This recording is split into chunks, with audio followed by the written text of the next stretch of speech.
ঘর থেকে আগুন লাগছে, মানে বাতাসও আসছিল, এরকম আচমকে একটা বাতাস। তো বাতাস লাগলো, আমার পুরো এলাকাটা পুরো গেলো। তো আমি রান্নাবার আমার সমস্ত জিনিস যা ছিল, আমার ভাত খাওয়ার একটা প্লেট ছিল না। আমার মেয়েটার বুকে নিছি, ছেলেটারা হাত দিয়ে ধরছি। এত মানুষ, বাচ্চা দুটার বাইরের সময় আমি অনেক পাড়াপোড়া খাইছি, কিন্তু বের হতে পারিনি। তারপর কয়েকজন আমরা টাইনে আমার বাচ্চা সবকে বাইর করছি, আমি কোনো জিনিসপত্র বাইর করতে পারি নাই। তোমার গায়ের উন্নাটা পর্যন্ত বাইর করতে নেই, আমার সব শেষ হয়ে গেছে।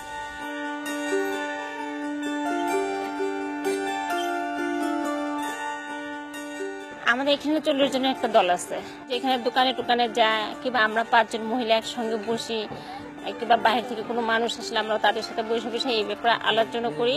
তারা এগুলো শিখে নিয়ে এগুলা কাজ করে নিয়ম মতো।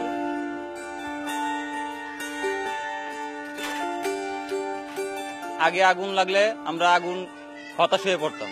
আগে আগুন লাগলে কেউ নার্ভাস হয়ে পড়তাম, কেউ পুড়ে মরতাম, কেউ পাড়া খায় মরতাম। ঠিক আছে, এখন আগুন লাগলে আমরা ভয় পাই না, পাড়া খায় মরি না, আগুনে পুড়ে মরি না, কারণ আমরা সবকিছু তাদের কাছ থেকে শিখেছি।